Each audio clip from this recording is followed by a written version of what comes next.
Girl in the Ashes. Chapter 7. At 2 o'clock the men come back into the ballroom. Everyone grows silent as if they have something to say. The fake prince waves his hand in the air, telling us nothing needs to be said, and everything goes back to normal. I stand by Lady Harriet, Clara, and Tessa as they tell me about the strange princess. They also say that Prince Edward fancied her to an extreme, proven by how both he and Aaron ran after her. Tessa is not in a good mood after that. Prince Edward, the real one, comes over to us. It seems as if the girl has vanished. The last person who saw her was you, Elena. He stares at me, looking for answers. Well, all I can tell you is that she went through the gate and around a corner. I could tell my family the truth about you, though. You and Prince Edward made it very clear who the real prince is while you were in a panic, I say. His jaw drops slightly. Tessa and Clara look between the men and see that I'm right. They too, now that I mention it, see that he is more like the Prince Edward they knew from childhood than the other man. He closes his mouth and smiles. Well, if we're going to play that game, I think I know your secret as well, my lady, he says, drawing closer. I gaze at the wall. He must see right through me, and I think about running away again. Neriel's efforts to keep anyone from recognizing me proved to be pointless. I stand my ground and say, enlighten me, your highness. Your name isn't Elena. It is Ella. The reason why you changed your name is unknown to me, but I would recognize the girl who shamelessly challenged me to a race, even if her hair is darker than before. I try not to sigh in relief as it would give away another secret. I'm glad he didn't know that I'm the one he thinks he's in love with. Yes, is that why you kept following me around? I ask. That was one reason. But never mind that. Now that all of you know, I should announce to the crowd who I am before you tell them yourselves. He walks away toward his mother and father. He tells them something and the king signals the musicians to stop. I can't believe he tricked us like that.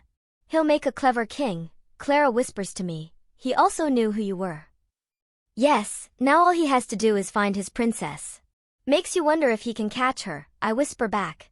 She smiles a little and we both go quiet to listen to Prince Edward. I have an announcement.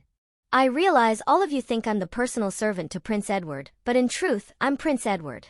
I had my servant, Aaron, pretend to be me while I got to know the fair maidens when they weren't trying to impress. I'm sorry for doing that, but I'll do anything to find the perfect wife. As for the finalists, I'll be cutting some of you tonight. I already have each household in mind. Aaron, where are you? The real Aaron moves through the crowd and hands Prince Edward a piece of parchment. Prince Edward reads from it. These are the 5 chosen households: Lady Barbara, Lady Mary, Lady Fair, Lady Wanda, and Lady Harriet. You did well in training your daughters. They are fair and beautiful girls.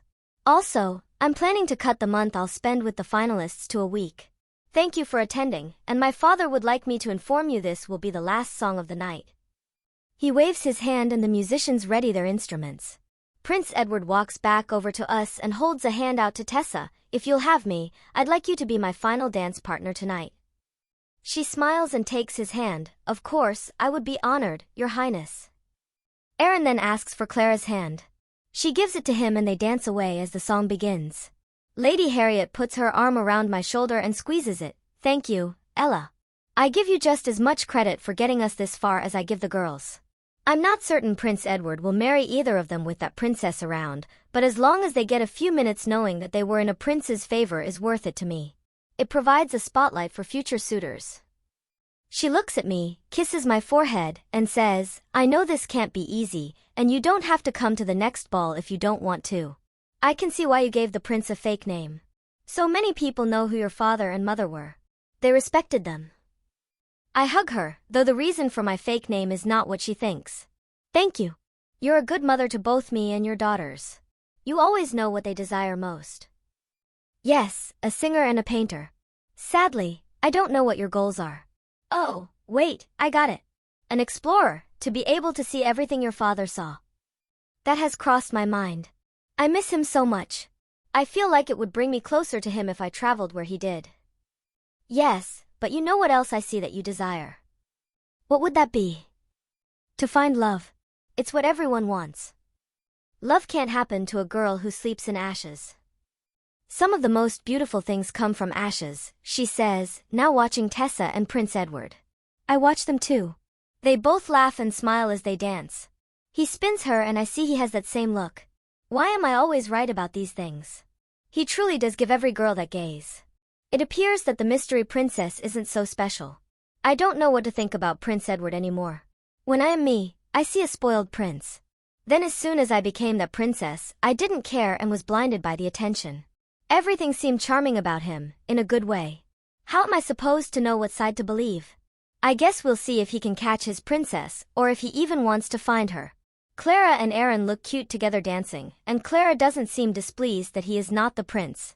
It's weird knowing that his name is Aaron and that's the name we have to call him from now on. It's even more difficult with Prince Edward. There are 3 things I could call him: Aaron, Prince Edward, or Prince Ed. I've gotten used to calling him Aaron. Even Prince Ed seems like a better option. The dance ends and the 2 men bring Clara and Tessa back to us. They kiss their partners' hands, and Tessa and Clara turn pink. I look away, disgusted with myself that I am jealous. Then I'm caught off guard by a familiar face when someone opens a door on the opposite side of the ballroom. I run between Tessa and Prince Edward. Tessa shouts something at me, but I don't catch what she says. I'm so lost in my thoughts that it feels like I exist on a different plane. I stride through the crowd with Tessa, Clara, Lady Harriet, Prince Edward, and Aaron following me. Soon, I break out into a run to the cracked open door. I push it slowly and walk into the room. Tears stream down my face as I sink to the floor. I haven't seen this face for so long that I was afraid I had forgotten it. It seems too much to see her again even if it is just a painting. Mother and the Queen sit on a garden bench. They are young and beautiful, and the painter captured Mother's smile perfectly. Someone touches my shoulder. At first, I think it's Lady Harriet or Clara, but then they say, "I miss her too." Seeing your face reminded me of her. We were an odd pair to be best friends once I married my husband, but that never stopped us. I look into the Queen's heavenly face with laughter lines instead of wrinkles. I'm so sorry, dear. Fate has not been kind to you. The laws have not helped you in any case, but my husband has his reasons. I know there is nothing I can say that will make things any better, but I'm glad you've taken a hold of your own fate. She smiles kindly, in a way that tells me she knows. She knows I am the princess and probably knows about Neriel being a fairy. And I thought I was breaking laws under the king's nose. I stand and say thank you to her.